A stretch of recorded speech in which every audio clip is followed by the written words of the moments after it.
Make sure to like this video and subscribe. Cardinal Walter Brandmuller, one of the two remaining dubia cardinals, has issued a statement criticizing Pope Francis's motu proprio, essentially abrogating the traditional Latin Mass. This cardinal sees that the Pope has unleashed a hurricane and proposes the idea that there are indeed laws that, when heavily opposed or ignored, never effectively become law. He gives an example from church history of such a law being effectively ignored and invites Catholics who are indignant about this new motu proprio to remain calm and to have patience. From now on, according to the essential message of the motu proprio, Benedict's Summorum Pontificum will be largely abrogated and the celebration of the Holy Mass will be permitted only according to Paul VI's Missal, with certain exceptions.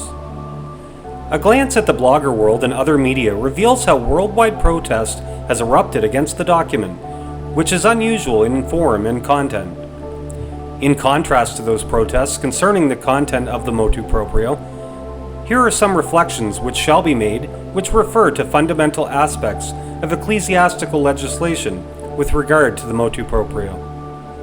First of all, it should be noted that a law, in order to acquire binding force, does not require any special acceptance by the parties concerned, but it does require reception by them.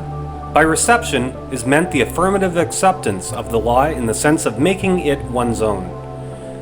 Just by this, and only with this, the law attains confirmation and permanence.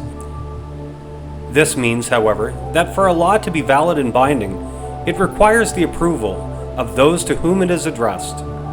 Thus, on the other hand, some laws today are abolished by non-observance, just as, on the contrary, laws are confirmed by the fact that those concerned observe them.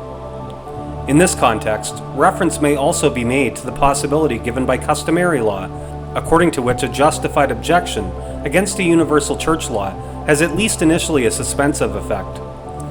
This means, however, that the law is not to be obeyed as long as the objection has not been resolved.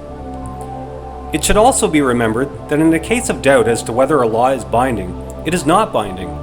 Such doubts could be caused, for example, by the inadequate wording of the text of the law. Here it becomes clear that laws in the community for which they are enacted are related to each other in a quasi-organic way, insofar as the good of the community is their goal. In plain language, however, this means that the validity of a law ultimately depends on the consent of those affected by it. The law has to serve the good of the community, and not vice versa, the community the law.